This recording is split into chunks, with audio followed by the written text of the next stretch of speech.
இந்த போறப்பு தான் நல்லா ருசிச்சு சாப்பிட கிடைச்சது. Welcome to Nachiya kitchen. எல்லோரும் எப்படி இருக்கீங்க? அல்ஹம்துலில்லாஹ் நாங்கள் ரொம்ப நல்லாயிருக்கோம். இன்றைக்கி வீடியோவில் என்ன பார்க்க போகிறோம்னு பார்த்தீங்கன்னா, வீட்டில் அருள் மீன் இருந்துச்சுங்க. வாங்கின மீன் ஃப்ரிட்ஜில் வச்சுருந்தேன். அந்த மீன் வச்சு இன்றைக்கி ஒரு பிரியாணி தாங்க போட போகிறேன். மீன் பிரியாணி செய்ய போகிறேன். அதுக்கு மீனை நல்லா மசாலாம் தடவி ஒரு 1 ஹவர் ஊற வச்சுட்டு பொரித்து ஃப்ரை பண்ணி வச்சுருக்கேன். தாளிக்கிறதுக்கு என்ன பொருள் தேவைன்னு பார்த்தீங்கன்னா, பாதி லெமனுங்க, 2 பச்சை மிளகா எடுத்திருக்கேன். இன்றைக்கி நான் அரை படி அரிசி தாங்க செய்கிறேன். 3 தக்காளி கட் பண்ணி வச்சுருக்கேன். ஒரு 200 கிராம் வெங்காயத்தை மெல்லிசாக கட் பண்ணி வச்சுருக்கேங்க. அந்த எண்ணெயே ஊற்றிக்கிறேங்க. அந்த எண்ணெயிலே நம்ம பிரியாணி செய்யும்போது இந்த ஃப்ளேவர் சூப்பராக இருக்குங்க. நான் மீன் பறித்த எண்ணெய் இருந்துச்சு, அதையே சேர்த்துக்கிட்டேன். அதில் நம்ம பிரியாணி செய்யும்போது தான் அந்த ஃப்ளேவர் சூப்பராக இருக்கும். மீன் பிரியாணி சேர்த்துக்கிட்டு ஒரு 2 ஸ்பூன் எக்ஸ்ட்ரா சேர்த்துக்கிறேங்க.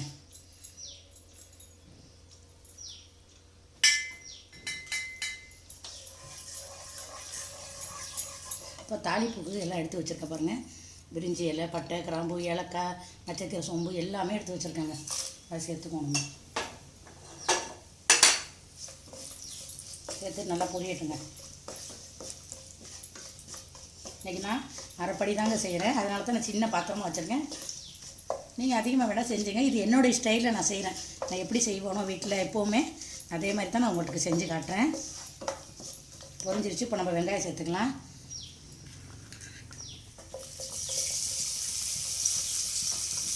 வெங்காயத்தை மெல்லிசாக கட் பண்ணிங்க, அப்போ தான் நல்லாயிருக்கும்.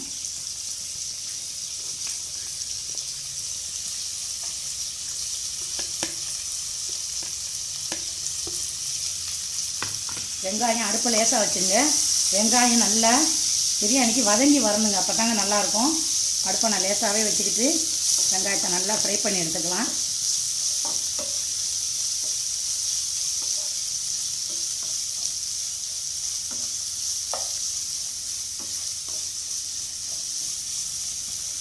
காரத்துக்கு ஏற்றாப்புல இப்போ மிளகா சேர்த்துங்க. இன்றைக்கி அரை படி தான் நான் எடுக்கிறதுனால 2 மிளகா கீறி வச்சுருக்கேன். இப்போ தக்காளியும் சேர்த்துக்கோதோட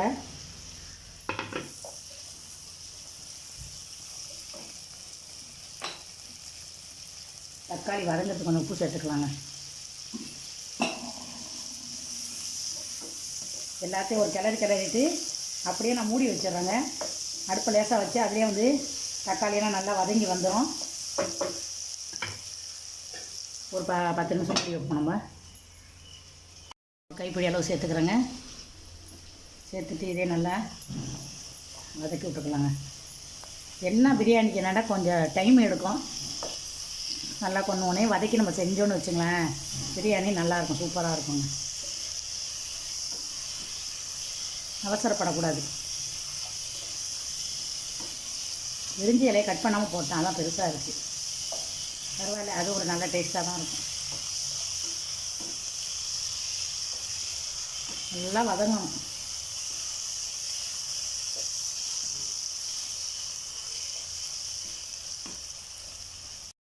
இப்போ இஞ்சி பூண்டு பேஸ்ட்டு சேர்த்துக்கிறேன்.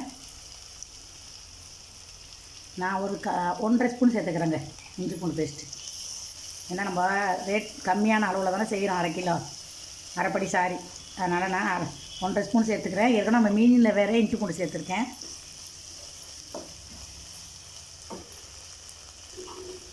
ரசம்லாம் போயிடுச்சு. இப்போ நான் மிளகாத்தூள் சேர்க்குறேன். இது காஷ்மீர் மிளகாத்தூளுங்க. ஒரு 1.5 ஸ்பூன் சேர்த்துக்கிறேன்.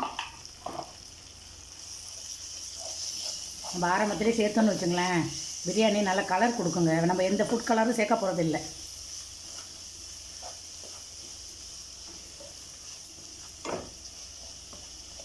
அதனால தான் நான் 1.5 ஸ்பூன் சேர்த்துக்கிறேன், காரத்துக்கு தகுந்தாப்புல.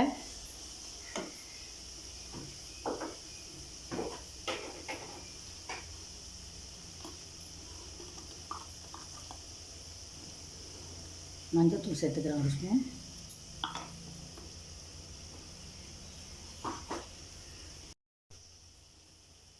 கரம் மசாலா சேர்த்துக்கிறேன் 1 ஸ்பூன்.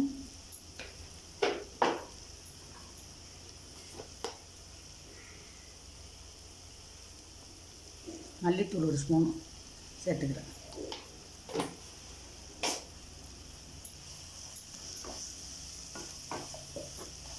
ஊற்றிட்டு எல்லாத்தையும் நம்ம மிக்ஸ் பண்ணிக்கலாம். இதை நான் பச்சை வாசம் போனோன்னா தயிர் சேர்க்கணுங்க. தயிர் சேர்த்துக்கிறேன்.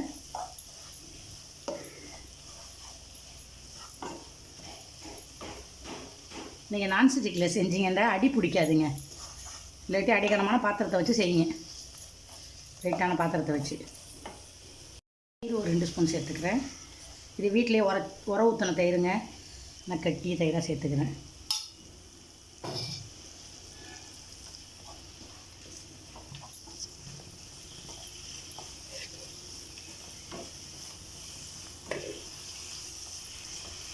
லெமன் ஒரு அரை லெமன் சேர்த்துக்கிறேன். அதையும் நம்ம புரிஞ்சுக்கலாம்.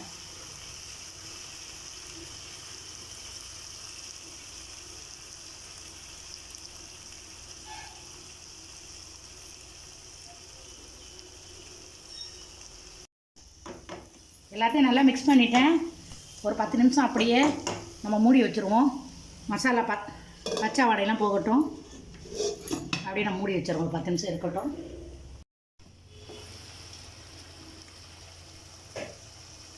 பார்த்திங்களா, நம்ம மசாலாவோட பச்சை வாடையெல்லாம் போயிடுச்சு. இப்போ இந்த படியால் நான் அரை படி பாஸ்மதி ரைஸ் எடுத்துருக்கேங்க. கழுவிட்டு இந்த ஊற வச்சு வச்சுருக்கேன். இப்போ நான் இதில் ஒரு படி தண்ணி ஊற்றணும். படி கணக்கில் சொல்லணும்டா. 1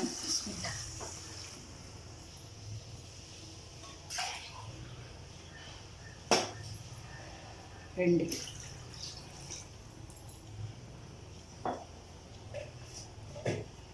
ஊற்றிட்டு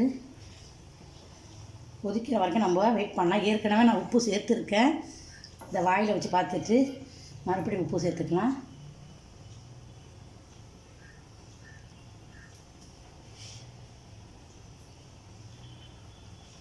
உப்பு கம்மியாக இருக்குங்க. பிரியாணி உப்பு சுள்ளுன்னு இருக்கணும். உப்பு பத்தா கொஞ்சம் உப்பு சேர்த்துக்கிறேன். காரம்லாம் கரெக்டாக இருக்குது. மீன் பிரியாணிலாம் கொஞ்சம் காரமாக இருந்தால் தாங்க நல்லா டேஸ்ட்டு நல்லாயிருக்கும். எல்லாத்தையும் மிக்ஸ் பண்ணிவிட்டு தண்ணி கொதிக்கட்டும். கொதிக்கிற வரைக்கும் நம்ம வெயிட் பண்ணுவோம். வெயிட் பண்ணதும் தண்ணி கொதிச்சதும் அரிசி சேர்த்துக்கலாம். இன்னொரு அடுப்பில் கத்திரிக்காய் பச்சடி வைக்கிறேங்க. ஏன்டா இதில் மீனுங்கிறதுனா ஆனியன் ரைத்தாலாம் தொட்டுக்க முடியாது. அதனால் கத்திரிக்காய் பச்சடி புளிப்பாக வச்சு தொட்டுக்கிட்டோம்னா பிரியாணிக்கு நல்லா சூப்பராக இருக்கும். அதனால் அந்த அடுப்பில் எல்லாம் தாளித்து விட்டுருக்கேன் கத்திரிக்காய் பச்சடிக்கு. வெங்காயம்லாம் கொதிச்சுட்டு இப்போ நம்ம அரிசியை சேர்த்துக்கலாம்.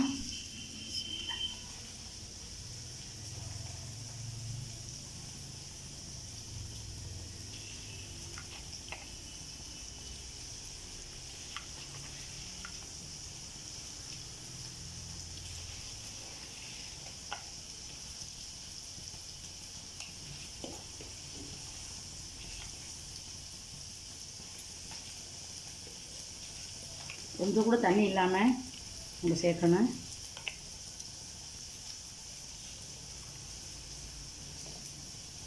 ஒரு 20 நிமிஷம் தான் நான் அரிசி ஊற வச்சுருக்கேன்.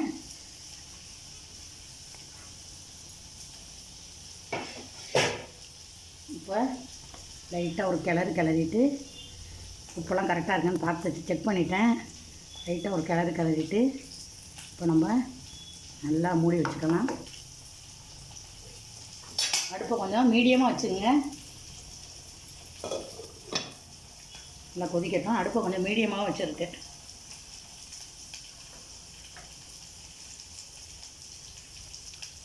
இது 80% சோறு நல்லா வெந்துருச்சுங்க அரிசி. இப்போ இது மேலே நான் மீனை வச்சுக்கிறேன்.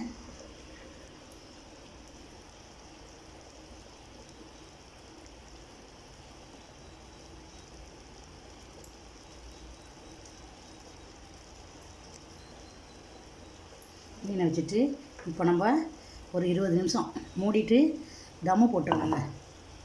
அதிலே இந்த மீன் ஃப்ளவர்லாம் இறங்கி சூப்பராக பிரியாணி ரெடி ஆகிடும். இப்போ பாருங்கள், அடுப்பை லேசாக வச்சுட்டு நான் ஒரு தம் போட்டுக்கிறேங்க. ஒரு தோசைக்கல்லை வச்சு நான் தம் போட்டுக்கிறேன்.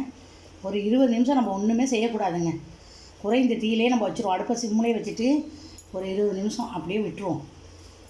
அதே நம்மளுக்கு சூப்பராக பிரியாணி நல்லா கம்மன்னு ரெடி ஆகிடுங்க. மூடி வச்சுக்கிறேன் அப்படியே நான்.